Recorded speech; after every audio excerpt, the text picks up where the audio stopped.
des serres. On a dans un premier temps une serre de 1000 mètres carrés et l'autre serre sera pour Mbour. La réception aussi a été faite en présence du ministre Biram Souley et aussi on a noté aussi la présence de l'honorable député de la commune de Fandène, Madi Yassine, et quelques membres aussi du GIE. Bon, cette serre a une importance capitale parce que actuellement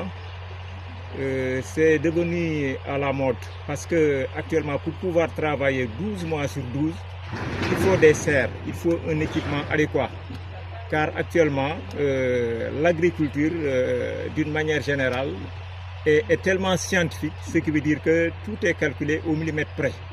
Donc il faudra que vous soyez armé de bagages techniques avérés et aussi avoir plus d'expérience pour pouvoir travailler convenablement pour le développement de l'agriculture d'une manière générale. Effectivement, ça appartient au GIE Ferme du Sursaut de Lalane. Ce sont des financements à fonds perdus. Ce sont des financements à fonds perdus. Donc l'objectif de ceux qui s'activent au niveau de l'agriculture, au niveau de l'élevage, c'est d'être en diapason avec les structures de financement, parce qu'il y a des structures au niveau national et même au niveau international qui font des financements à fonds perdus. Et il faut que vraiment faire des recherches pour essayer d'acquérir ces fonds. On dispose d'espace. Actuellement, bon, on a déjà installé pour le GIE 4 hectares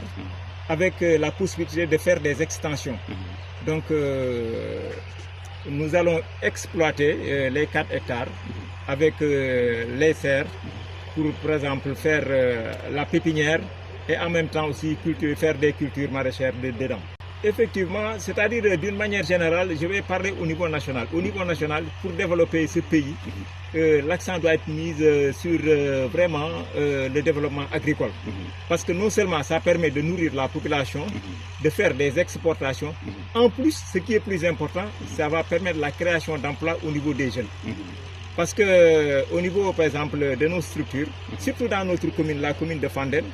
donc en grande partie, on peut dire que le problème de l'emploi des jeunes est résolu à plus de 80%. Parce que on est obligé, même pour satisfaire la demande en main d'œuvre, on est obligé d'aller dans les autres communes et d'aller même dans la commune de Thiès pour pouvoir avoir la ressource humaine disponible. Parce que l'objectif, parce qu'on a fait l'apprentissage depuis 2009. Actuellement, bon, avec les projets, surtout avec les renforcements de capacités, l'expérience déjà acquise, bon,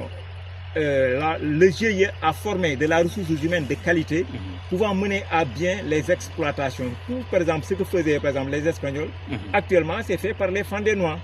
Et la preuve, bon, la plupart de ceux qui font l'agrobusiness d'une manière générale au Sénégal et dans la région de Thiès, quand vous allez là-bas, vous allez trouver des gens qui ont été formés ici dans la commune de Fandène. En plus aussi, l'autre chose qu'il faut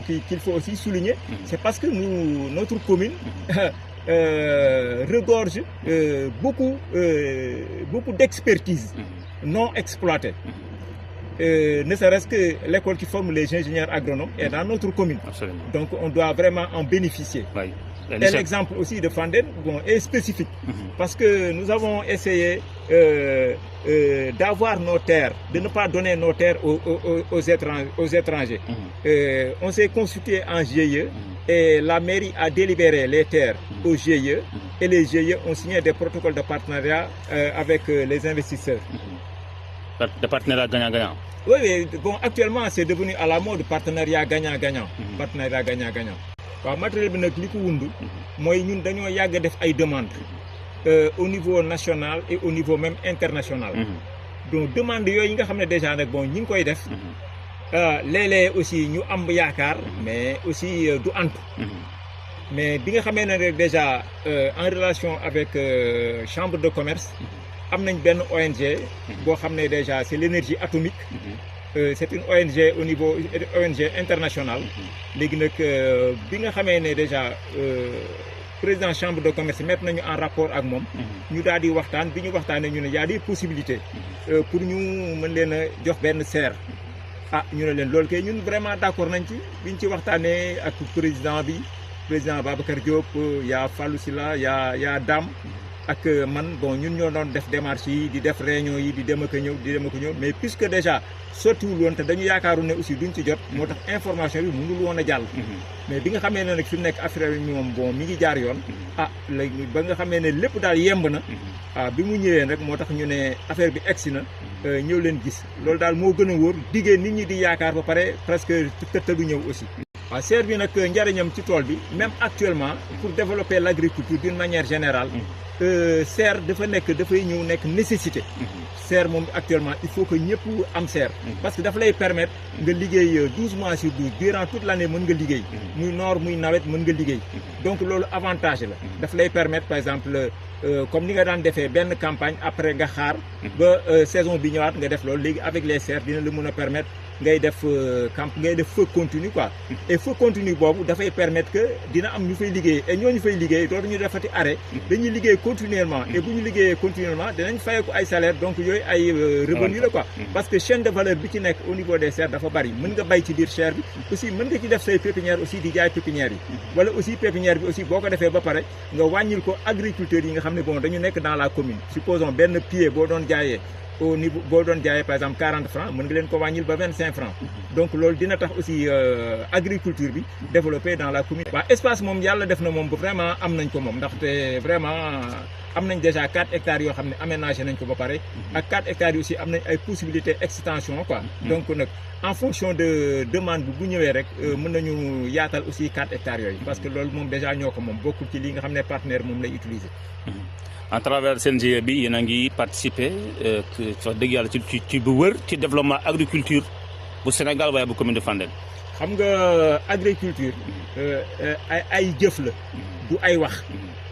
te yaakaar naa ne bon ku ñëw gis installation yi ñuy def ak yooyu yëpp di nga xam ne là c'est lii moom lu leer la c'est du concret et loolu aussi population bi aussi vraiment ñi ngi ciy gis seen bopp parce que ci commune bi mën naa ne képp koo xam ne bëgg nga liggéey boo ñëwee fii mën nañ la jël comme journalier nga liggéey bon ressources humaines yi aussi ñi nga xam ne bon am nañ fi aussi mën nañ leen a jël aussi bon ñuy liggéey donc nit ñi bu ñuy liggéeyee di am ay revenus problème yu bëri daal dinañ ko mën a régler parce que ñu ci bëri bon loo xam ne déjà mënoo ko woon mais léegi actuellement da ngay am sa doom boo xam ne parce que yow yaa ko daan dundal mais léegi chaque fin de mois bu fayee ko dina la mën a jëndal saaku ceeb ak 20 litres d'huile donc loolu déjà participation la te loolu lépp li ko waral mooy tool yi en plus ñi nga xam ne par exemple seen xam-xam dafa gën a màcc ci agriculture aussi fexe nañu ba xam-xam bi nga xamee ne espagnol yeeg yooyu ak marocains yi indi woon nañ ko ñoom fexe nañ ba téye ko donc kon lépp loo xam ne ñu ngi koy def fii waa Fandène yi kese mën nañu def tool bi te kenn du leen rax donc loolu rek déjà kenn mënu ko fay. bon jeunesse bi daal li ma leen di woo mooy nit d'abord day gëm boppam bon ba pare nangoo sonn xam nga fi mu nekk déjà fi ngeen ma fekk. naaj waa ngi tàng jër bon gis ngeen maa ngi ñàkk ñi ngi nekk ci biir serre bi day leen ne lii nag ku ñemewul coono moom bokkoo ci donc nag aussi nit ki aussi li ñaan bala nga ne naam ne fa donc il faut que yow sa bopp nga bëgg def volonté bi ba pare après nag ñi la war a jàppale aussi jàppale la surtout les autorités parce que la commune déjà def na ay délibération au nom de la population de Fandène et loolu lu am solo la et c'est à saluer aussi en même temps aussi partenaires yi bon ñi ngi ñëw donc liggéey bu fekkee ne déjà am na vraiment commune bi dina gën a développer